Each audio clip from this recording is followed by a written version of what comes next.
Bienvenue, chers amis de la communauté d'études quotidiennes de la Bible.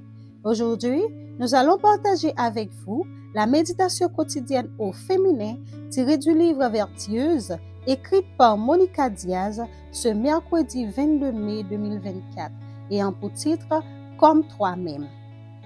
L'amour agape est un amour qui se sacrifie, selon Joyce Meyer. Un docteur de la loi posa cette question à Jésus pour le mettre à l'épreuve. « Maître, quel est le plus grand commandement de la loi ?» Jésus lui répondit, « Tu aimeras le Seigneur ton Dieu de tout ton cœur, de toute ton âme et de toute ta pensée. C'est le premier et le plus grand commandement. Et voici le second, qui lui est semblable. Tu aimeras ton prochain comme toi-même. » De ces deux commandements dépend toute la loi et les prophètes. Matthieu 22, le verset 35 à 40.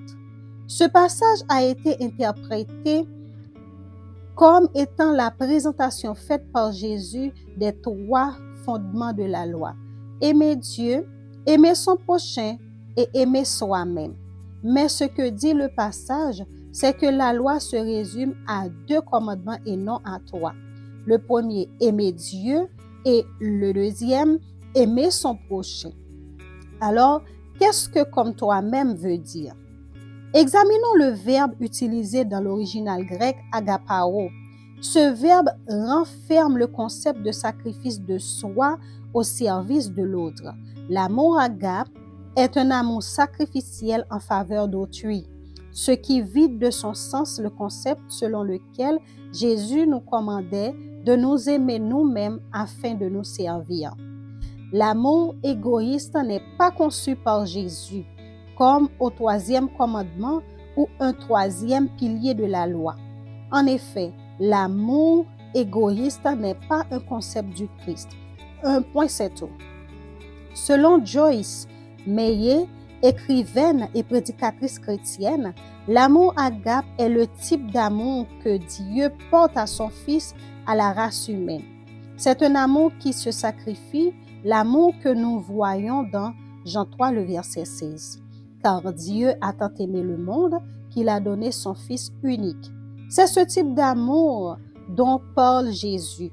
C'est un discours très éloigné des concepts autod'assistance qui consiste à se regarder de manière égocentrique et à en tirer notre estime de soi. En fait, c'est le genre d'amour qui pousse à aimer nos ennemis et à prier pour ceux qui nous persécutent, selon Matthieu 5, le verset 44. Jésus a dit, « Si quelqu'un veut venir après moi, qu'il renonce à lui-même, qu'il se charge de sa croix et qu'il me suive. » Marc 8, le verset 34. Pour être des disciples de Jésus, il est important que nous nous oublions nous-mêmes dans le sens où l'amour que nous avons les uns pour les autres est un amour agape qui se sacrifie pour amener les autres à Jésus et qui ne tourne pas autour du moi. Un amour orienté vers Dieu et l'autre dont découle le but de la vie.